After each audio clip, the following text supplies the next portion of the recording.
Hello, everybody. My name is ZSafian.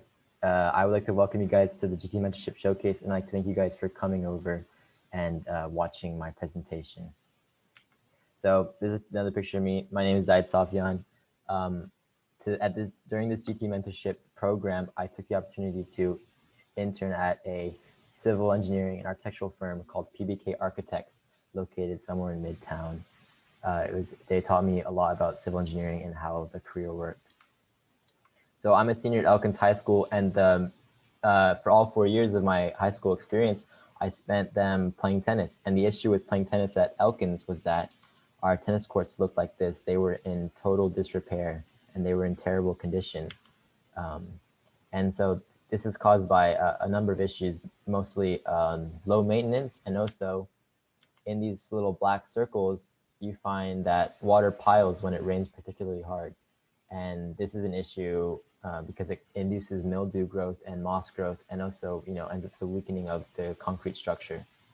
You can see here in these little white circles where the water kind of flows into it. You can see where the paint is stripped. It flows in these water piles, right? So this is not an issue shared specifically with Elkins. You can see it across FBIC and beyond. Georgia Bush High School, you can see the paint is particularly worn out. Sugarland Middle School, you see a lot of mildew and moss growth, and that's not very safe to play on.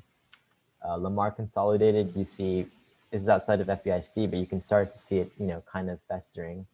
And I think the worst tennis courts I've seen in my life, Quail Valley Middle School, it was red originally. These courts were red originally, and now they're completely chipped. So the point of this research project was to assess school tennis courts. However, this is an issue because I wasn't able to, get physical access to tennis courts. So I opted out of that, and I decided to look at a tennis courts near my house, the Ellis Creek tennis courts. They look a bit like this. As you can tell, they're not particularly, worn out, but there are a few issues in that water piles in these little areas. So eventually, it'll become black, like you saw back there. So the way we do this is by surveying, and what we want to do is we want to get a topographical analysis of the court. We want to figure out if it's properly facilitating the water flow off of it. And so there are a few methods. You could use a laser sight, or you could use a line leveler. And with each of these, basically the concept is to use a line that is parallel to the sea level of the earth, and you measure the elevation differences between the 2 points of the line. And the issue with the laser is that it's too expensive, and the issue with the line leveler is that it's too time expensive. It's too tedious.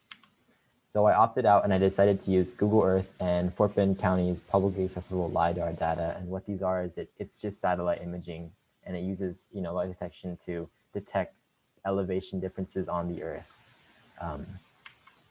So for Google Earth, it allows you to plot out lines.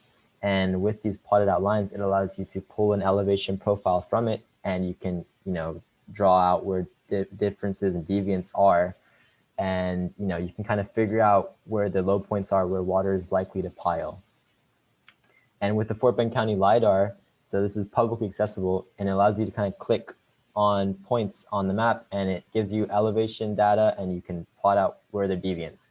And so what I found when you compile it is that the court is sloped from right to left, and it's sloped by 2%, which means for every 100 feet, it drops 2 feet. And so in these little red circles are deviants within that sloping. And so these are too low, and they're depressions, and it facilitates water to pile up. And so I realized that I didn't actually have to be on Elkins to survey it. So I looked at Elkins tennis courts. And so what I found was that it's split down the middle, and it kind of flows outwardly. However, I lost power. Oh my God. Hold on, I can't see my screen.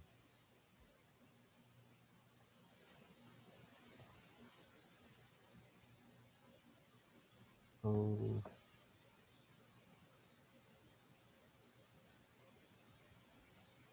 Hello, okay, sorry, I lost power, so I couldn't see my screen. Okay, so however, what I found out was that it's actually sloped from left to right into a big depression that extends past the tennis court. And so that was what's causing the paint chipping to occur. So yeah, that's what was the issue with the Elks tennis court. So what does this mean is that over time, these courts will have structural and physical issues with them. Debris buildup, moss buildup, and it'll cause the weakening of the tennis courts over time. And also, dually, for Harvey, we realized that a lot of our structures were not built to par and could not actually withstand, the rainfall levels that we should be expecting. And so if the structures were built to previous specifications and couldn't even handle that, who's to say that they're ready for now? We need to be thinking, in the future. However, this data should be taken with a grain of salt. Google Earth is not exactly the most reputable source. And surveying, I wish I could have gone out there and survey it physically. However, it was just not very possible. That being said, it paints an important picture in that tennis courts need to be constructed with better attention to detail. It's very clearly a manufacturer's issue.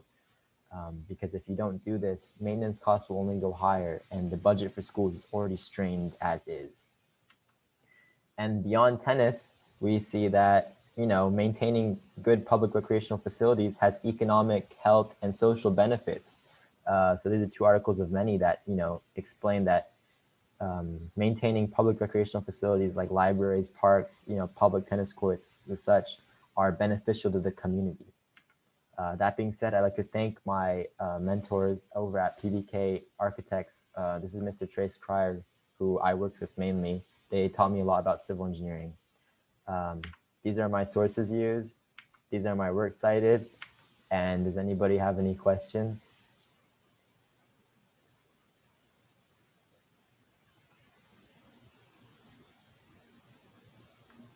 Okay, no questions. Okay, thank you guys for watching. I think it's about to end pretty soon. Thank you all for watching. It means a lot to me.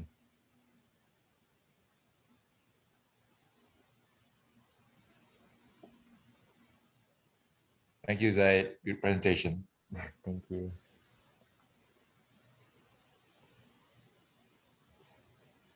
Great job, Zayed. Thank you, Jacob.